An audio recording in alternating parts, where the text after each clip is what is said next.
முக்கிய செய்திகள். அமெரிக்க வரி விதிப்பு விவகாரத்தில் மத்திய அரசு மௌனம் காப்பது ஏன்?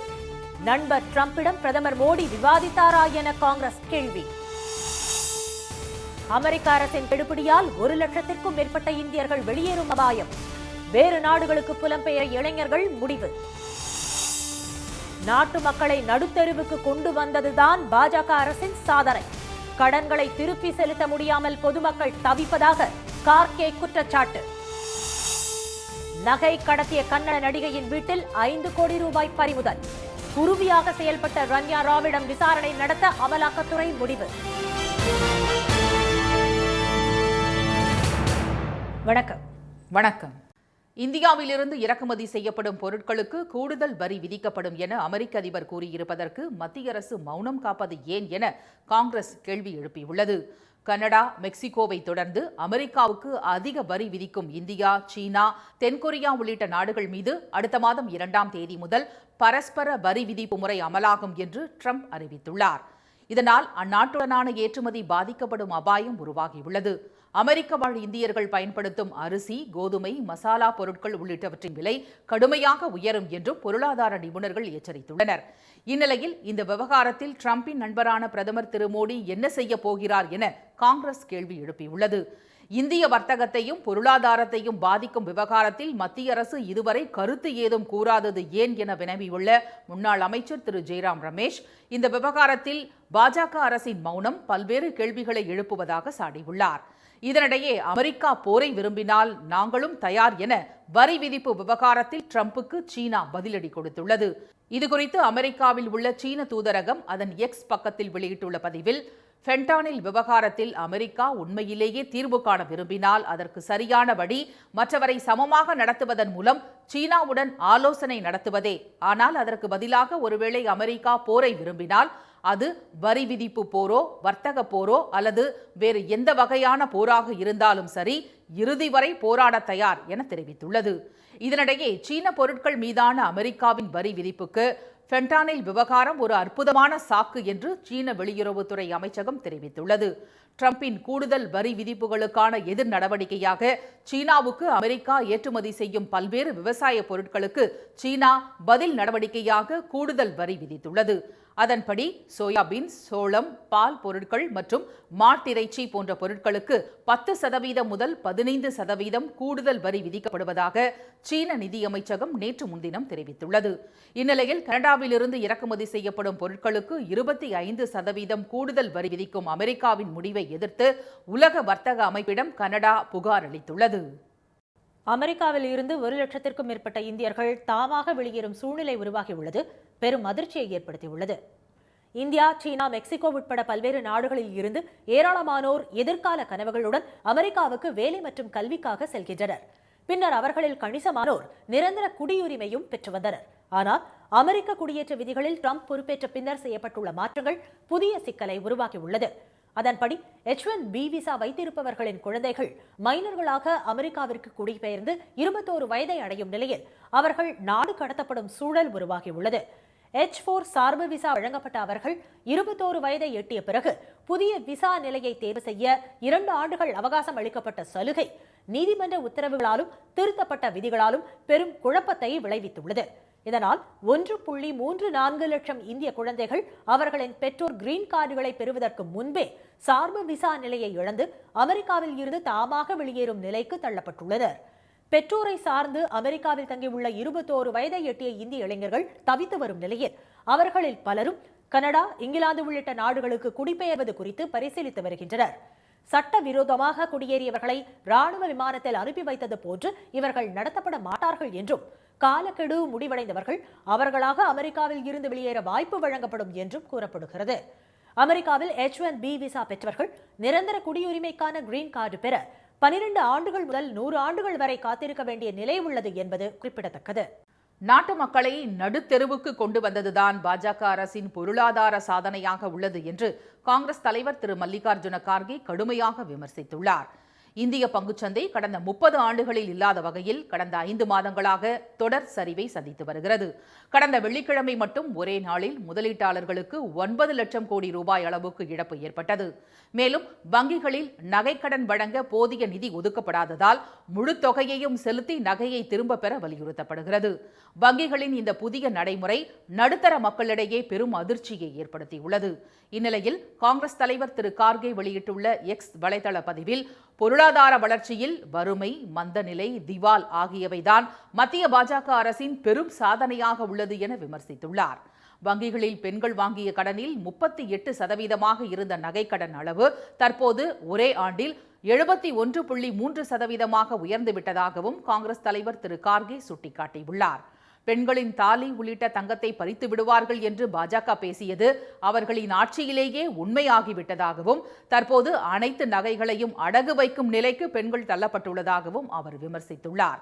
மேலும் இருசக்கர வாகனம் வாங்க கடன் பெற்றவர்கள் திருப்பிச் செலுத்த முடியாமல் தடுமாறி வருவதாகவும் கடந்த 2024 செப்டம்பர் மாத நிலவரப்படி திருப்பிச் செலுத்த வேண்டிய கடன் தொகையில் 40,000 கோடி ரூபாய் அதிகரித்து மொத்த வாகன கடன் 2 லட்சம் கோடியாக உயர்ந்துள்ளதாகவும் திரு கார்கே குறிப்பிட்டுள்ளார். துபாயிலிருந்து பெங்களூருக்கு 15 கிலோ தங்கக்கட்டிகள் கடத்திய வழக்கில் கைதான நடிகை ரன்யா ராவ் வீட்டில் 5 கோடி ரூபாய் மதிப்பிலான நகைகள், ரொக்கம் பறிமுதல் செய்யப்பட்டிருப்பது அதிர்வலைகளை ஏற்படுத்தியுள்ளது. கர்நாடக மாநிலம் சிக்மகளூரைச் சேர்ந்தவர் ரன்யா ராவ். கன்னடத்தில் 2, தமிழில் நடிகர் விக்ரம் பிரபுவுடன் வாகா படத்தில் நடித்துள்ள இவர் கர்நாடக போலீஸ் குடியிருப்பு மற்றும் உட்கட்டமைப்பு வளர்ச்சிக் கழக ADGP திரு ராமச்சந்திர ராவின் வளர்ப்பு மகளாவார். கடந்த 3ஆம் தேதி துபாயில் இருந்து பெங்களூரு வந்த விமானத்தில் 12 கோடியே 58 லட்சம் ரூபாய் மதிப்பிலான 15 கிலோ தங்கக்கட்டிகளை கடத்தி வந்த போது விமான நிலையத்தில் வருவாய் புலனாய்வு பிரிவு அதிகாரிகள் கைது செய்தனர். இதையடுத்து பெங்களூரு லாவெல்லி சாலையில் உள்ள ரன்யா ராவின் அடுக்குமாடி குடியிருப்பில் வருவாய் புலனாய்வு அதிகாரிகள் நடத்திய சோதனையில் 2 கோடியே 6 லட்சம் ரூபாய் மதிப்பிலான நகைகள் மற்றும் 3 கோடி ரூபாய் ரொக்கம் சிக்கியது. இதையும் சேர்த்து நடிகை ரன்யா ராவிடம் மொத்தம் 17 கோடியே 29 லட்சம் ரூபாய் மதிப்பிலான நகை, ரொக்கம் பறிமுதல் செய்யப்பட்டுள்ளன. பெங்களூரு விமான நிலையத்தில் இவ்வளவு பெரிய தொகையில் தங்கக்கட்டிகள் சிக்கி இருப்பது இதுவே முதன்முறையாகும். தங்க கடத்தலில் ரன்யா ராவுக்கு நேரடி தொடர்பு இல்லை. அவர் குருவி போல செயல்பட்டுள்ளார். பெங்களூரில் இருந்து துபாய்க்கு செல்லவும் அங்கு ஹோட்டலில் தங்கவும் அவருக்கு கடத்தல் கும்பல் அரை முன்பதிவு செய்து கொடுத்துவிடும். துபாயில் இருந்து எப்போது பெங்களூருக்கு புறப்பட வேண்டும், தங்கம் எங்கு இருக்கும் என்ற தகவலும் அவருக்கு கூறப்படும். துபாய் விமான நிலையத்திலிருந்து தங்கக்கட்டிகளை உடலில் மறைத்து கடத்தி வரும் ரன்யா ராவ் பெங்களூரு விமான நிலையத்தில் இறங்கிய பின் ADGP மகள் என்பதால் அவரை சோதனை செய்யாமல் அதிகாரிகள் வெளியே விட்டுள்ளனர். 1 கிலோ தங்கக்கட்டியை கடத்தி வந்து கொடுத்தால் நடிகை ரன்யா ராவுக்கு 5 லட்சம் ரூபாய் கமிஷன் கிடைக்கும். இம்முறை தங்கக்கட்டிகள் மீது பசை தடவி அதனை தன் உடலில் ஒட்டி கொண்டு வந்துள்ளார். அதன் மீது பேண்டேஜ் போட்டு வந்ததும் தெரிய வந்துள்ளது. இதனிடையே கடத்தல் விவகாரம் குறித்து தமக்கு எதுவும் தெரியாது என மறுத்துள்ள அவரது வளர்ப்பு தந்தையான கர்நாடக ADGP சட்டம் தன் கடமையை செய்யும் என கூறியுள்ளார். பல கோடி ரூபாய் மதிப்புள்ள கடத்தல் என்பதால் இந்த விவகாரத்தில் வேறு முக்கிய நபர்களுக்கு தொடர்பு இருக்கிறதா என்பது குறித்து விசாரணை நடத்த அமலாக்கத்துறை முடிவு செய்துள்ளதாக தகவல்கள் வெளியாகியுள்ளன. UPI மற்றும் ATMகள் மூலம் EPF பணம் எடுக்கும் வசதி விரைவில் தொடங்க நடவடிக்கை எடுக்கப்பட்டு வருவதாக மத்திய அரசு அறிவித்துள்ளது. PF பணத்தை எடுக்க ஆன்லைன் மூலம் விண்ணப்பிக்கும் போது பல நேரங்களில் தொழில்நுட்ப கோளாறு காரணமாக கோரிக்கை நிராகரிக்கப்படுவதால் EPF பணம் எடுப்பதில் ஊழியர்கள் சிரமப்படுகின்றனர். இதற்கு தீர்வு காணுமாறு ஊழியர்கள் வலியுறுத்தி வந்த நிலையில் பணம் எடுப்பதை ஒழுங்குபடுத்தவும் செயல்முறையை விரைவுபடுத்தவும் UPI வழியாக EPF பணம் எடுப்பதை அறிமுகப்படுத்த மத்திய அரசு திட்டமிட்டுள்ளது. இந்த புதிய வசதி ஜிபே, போன்பே மற்றும் பேடிஎம் போன்ற UPI தளங்களை பயன்படுத்தி EPF உறுப்பினர்கள் தங்கள் சேமிப்பை உடனடியாக எடுக்க அனுமதிக்கும். இந்த அம்சத்தை அறிமுகப்படுத்துவதற்காக ஊழியர்களின் வருங்கால வைப்பு நிதி அமைப்பு தற்போது இந்திய தேசிய கொடுப்பனவு கழகம் NPCI-உடன் ஆலோசித்து வருகிறது. இந்த திட்டம் மே அல்லது ஜூன் மாதத்துக்குள் அறிமுகப்படுத்தப்படும் என்று எதிர்பார்க்கப்படுகிறது.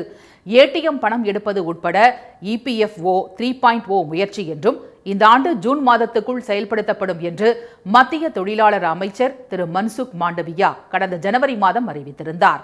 அதன்படி செயல்படுத்தப்படும் இந்த திட்டம் UPI அடிப்படையிலான EPF பணம் எடுப்பது ஊழியர்களுக்கு பல நன்மைகளை வழங்கும். இது நிதி தேவைகளை உடனடியாக பெறலாம். தற்போதைய EPF பணம் எடுக்கும் செயல்முறையான 23 நாட்களுடன் ஒப்பிடும்போது உறுப்பினர்கள் தங்கள் சேமிப்பை சில நிமிடங்களில் எடுக்க முடியும்.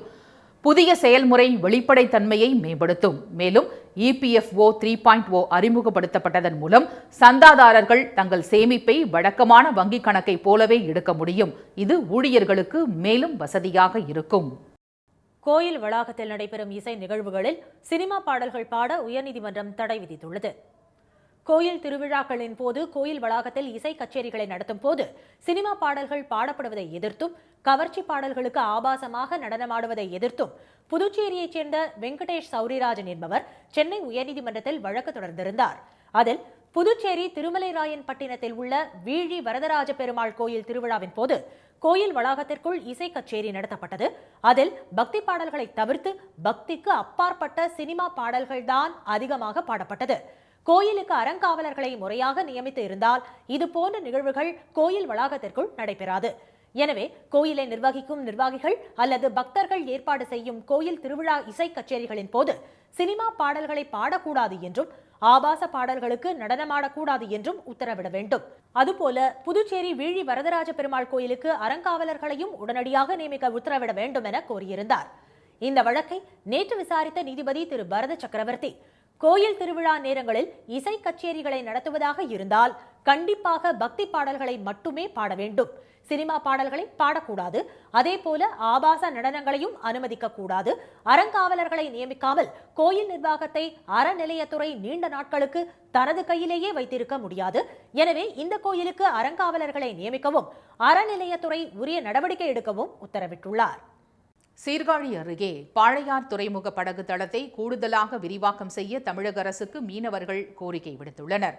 பாழையார் கிராமத்தில் வசிக்கும் 10,000 மீனவர்கள் 700 விசைப்படகுகள் மற்றும் ஆயிரக்கணக்கான ஃபைபர் படகுகள் மூலம் மீன்பிடி தொழில் செய்து வருகின்றனர். கடந்த 5 ஆண்டுகளாகவே கடல் சீற்றம், கனமழை, புயல் உள்ளிட்ட காரணிகளால் படகுகளை பாதுகாப்பாக நிறுத்த முடியாத சூழல் நிலவியது.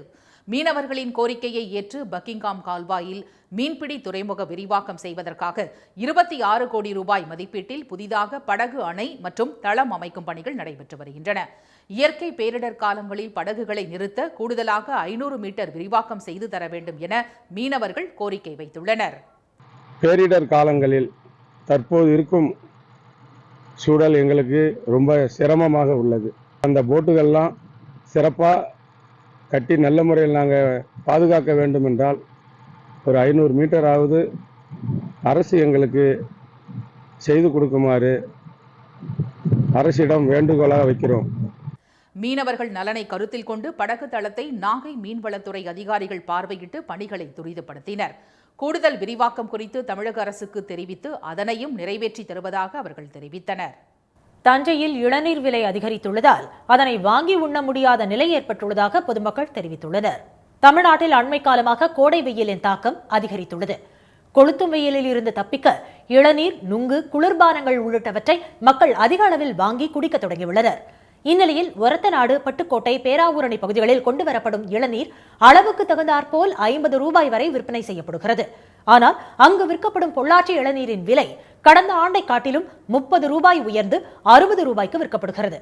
இளநீர் விலை உயர்வால் ஏழை மற்றும் நடுத்தர மக்களுக்கு எட்டாக்கனியாக மாறும் சூழல் ஏற்பட்டுள்ளது. இளநீ ஒரு இளநீ 30 ரூபாய்க்கு விற்றுது. இந்த வருஷம் பார்த்தீங்கன்னா 60 ரூபா விற்கிது. டபுள் மடங்கு அப்படியே ஏறிடுச்சு. வெயிலோட தாக்கம் இப்போ ஸ்டார்டிங்லேயே ரொம்ப அதிகமாக இருக்குங்கிறாங்க. இன்னும் போக போக எப்படி இருக்குன்னு தெரியல. இன்னும் அதிகமாக இருந்துச்சுன்னா எப்படி சாதாரண மக்கள்லாம் நாங்களாம் எப்படி சிரமம் தான் எங்களுக்கெல்லாம். இன்னும் ஏப்ரல், மே மாதங்களில் இளநீர் விலை மேலும் உயரக்கூடிய நிலை உள்ளதால் வெயிலை எப்படி சமாளிக்கப் போகிறோம் என்று தஞ்சை வாசிகள் கவலை அடைந்துள்ளனர். பொள்ளாச்சி அருகே உள்ள பூலாங்குடரு கிராமத்தைச் சேர்ந்த இளம் பெண் ஒருவர் தமிழ்நாட்டின் முதல் பெண் ஆம்னி பேருந்து ஓட்டுநர் என்ற பெருமையை பெற்றுள்ளார். பல துறைகளிலும் ஆண்களுக்கு நிகராக பெண்கள் சாதித்து வரும் இக்காலத்தில் திருப்பூர் மாவட்டத்தைச் சேர்ந்த கனிமொழி என்பவர் தனது திருமணத்திற்கு பிறகு கனரக வாகனம் இயக்க கற்றுக்கொண்டு ஆண்களுக்கு சவாலாக திகழும் ஆம்னி பேருந்தை சென்னை, பொள்ளாச்சி இடையே ஓட்டி வருகிறார். ஆங்கில இலக்கியத்தில் MA, B.Ed படித்து பள்ளி ஆசிரியராக பணியாற்றி வந்த கனிமொழி பேருந்து ஓட்டுவதில் கொண்ட தீராத ஆர்வம் காரணமாக ஆம்னி பேருந்து ஓட்டுநராக மாறியுள்ளார். தினமும் இரவு நேரத்தில் சுமார் 620 கிலோமீட்டர் தொலைவு அவர் பேருந்தை இயக்கிச் செல்வதை பலரும் வியப்புடன் பார்க்கின்றனர். இவர் பேருந்து ஓட்டுவதைக் கண்டு தனியே பயணிக்கும் பெண்கள், முதியவர்கள் பாதுகாப்பு உணர்வுடன் பயணிப்பதாக திருமதி கனிமொழி மகிழ்ச்சி தெரிவிக்கிறார். அந்த ஒரு பொண்ணுங்களோட பேரண்ட்ஸே ஒரு தைரியமா ஏற்றி விடுறாங்க, நீங்க இருக்கீங்க அப்படின்ட்டு. நான் ஒரு பேசஞ்சர்கிட்ட ஆதரவே கேட்டிருக்கேன், நீங்க இருக்கிறதுனாலயே இந்த பஸ்க்கு நான் வர்றேன் அப்படின்னு சொல்லிட்டு வர்றவங்களும் இருக்காங்க. அதே சமயத்தில் ரெஸ்ட் ரூம் போறாங்க, ஒருத்தவங்க மட்டும் வந்திருக்காங்க, அப்போ அவங்க கூட யாருமே துணைக்கு வரல, ரெஸ்ட் ரூம் போகிறாங்க, தயங்குறாங்க. அப்படிங்கிற சமயத்தில் நான் கூட கூட்டிகிட்டு வருவேன். சில சேஃப்டி மெஷர்ஸ் எல்லாம் பண்ணிட்டு தான் இருக்கேன் நான். கனிமொழி, கதிர்வேல் தம்பதிக்கு 2 குழந்தைகள் உள்ள நிலையில் அவர்களை தமது பெற்றோர் கவனித்துக் கொள்வதால் குடும்பத்தினர் ஒத்துழைப்புடன் தமிழ்நாட்டின் முதல் ஆம்னி பேருந்து ஓட்டுநராக தன்னால் சாதனை படைக்க முடிந்தது என்று நிகழ்ச்சியுடன் கூறுகிறார். சூரியவம்சம் திரைப்பட பாணியில் சொந்தமாக ஆம்னி பேருந்து வாங்க வேண்டும் என்ற கணவரின் கனவுகளுக்கு இவர் உறுதுணையாக இருந்து உயிர் கொடுத்துள்ளார். கணவர் திரு கதிர்வேலுடன் இணைந்து 2 புதிய ஆம்னி பேருந்துகளை வாங்கி சொந்தமாக டிராவல்ஸ் நிறுவனம் நடத்தி வரும் திருமதி கனிமொழி ஒரு பெண் ஓட்டுநராக மட்டுமின்றி தொழில் முனைவோராக விரும்பும் பெண்களுக்கு ஒரு முன்னோடி வழிகாட்டியாகவும் திகழ்கிறார். இனி வருவது உலகச் செய்திகள். உக்ரைனுக்கு உளவு தகவல்கள் பகிர்வதை நிறுத்தி வைக்க அதிபர் ட்ரம்ப் உத்தரவிட்டிருப்பது பரபரப்பை ஏற்படுத்தியுள்ளது. வெள்ளை மாளிகையில் உக்ரைன் அதிபர் ஜெலன்ஸ்கியுடனான சந்திப்பு காரசார விவாதத்தில் முடிந்த நிலையில் ஏற்கனவே நிதியுதவி மற்றும் ராணுவ தளவாடங்கள் வழங்குவதை அமெரிக்கா நிறுத்தி வைத்துள்ளது. கனிம வள ஒப்பந்தத்தில் ஜெலன்ஸ்கியை கையெழுத்திட வைப்பதற்காக அதிபர் ட்ரம்ப் அடுத்தடுத்து அதிரடி நடவடிக்கைகளில் ஈடுபட்டுள்ளதாக கூறப்படுகிறது. தமிழ்நாட்டில் நாளுக்கு நாள் அதிகரிக்கும் வெயிலின் தாக்கத்தால் பொதுமக்கள் கடும் இன்னலுக்கு ஆளாகியுள்ளனர். கடந்த 24 மணி நேரத்தில் ஈரோடு, நீலகிரி ஆகிய மாவட்டங்களில் இயல்பை விட 5 டிகிரி செல்சியஸ் வெப்பம் பதிவானது. அனல் காற்றுடன் பகலில் தகிக்கும் வெப்பத்தால் சாலைகளில் வாகன ஓட்டிகள் நடமாட முடியாத நிலைக்கு தள்ளப்பட்டுள்ளனர். திருவள்ளூரில் அதிகாலையில் பனிப்பொழிவும் பகலில் 100 டிகிரி ஃபாரன்ஹீட் வெப்பமும் சுட்டெரித்தது. வெயிலில் இருந்து இளைப்பாற தண்ணீர் பந்தல் அமைக்க வேண்டும் என கோரிக்கை எழுந்துள்ளது. மேற்கு தொடர்ச்சி மலைப்பகுதிகளில் பெய்த மழையால் தேனி மாவட்டம் மேகமலை வனப்பகுதியில் உள்ள உடங்கல் ஆற்றில் நீர்வரத்து அதிகரித்துள்ளது. இந்நிலையில் தமிழ்நாடு மற்றும் புதுச்சேரியில் அடுத்த 5 நாட்களில் வெப்பம் இயல்பை விட 3 டிகிரி செல்சியஸ் அதிகரிக்கக்கூடும் என அறிவிக்கப்பட்டுள்ளது. இதனிடையே வளிமண்டல கீழடுக்கு சுழற்சியால் வரும் 10, 11 ஆகிய தேதிகளில் மழை பெய்ய வாய்ப்புள்ளதாக சென்னை வானிலை மையம் தெரிவித்துள்ளது. மீண்டும் முக்கிய செய்திகள். இந்தியாவிலிருந்து இறக்குமதியாகும் பொருட்களுக்கு கூடுதல் வரி விதிக்கப்படும் என அதிபர் ட்ரம்ப் கூறியிருப்பதற்கு மத்திய அரசு மௌனம் காப்பது ஏன் என காங்கிரஸ் கேள்வி எழுப்பியுள்ளது. அமெரிக்காவில் இருந்து 1 லட்சத்திற்கும் மேற்பட்ட இந்தியர்கள் தாமாக வெளியேறும் சூழ்நிலை உருவாகியுள்ளது பெரும் அதிர்ச்சியை ஏற்படுத்தியுள்ளது. நகை கடத்திய கன்னட நடிகை ரன்யா ராவின் வீட்டில் 5 கோடி ரூபாய் பறிமுதல் செய்யப்பட்ட விவகாரத்தில் அவரிடம் விசாரணை நடத்த அமலாக்கத்துறை முடிவு செய்துள்ளது. இத்துடன் இந்த செய்திகள் நிறைவடைந்தன. மீண்டும் சன் டிவியில் செய்திகள் மாலை 6 மணிக்கு. செய்திகளை உடனுக்குடன் தெரிந்து கொள்ள QR கோடை ஸ்கேன் செய்து சன் நியூஸ் வாட்ஸ்அப் சேனலில் இணைந்திருங்கள். வணக்கம். வணக்கம்.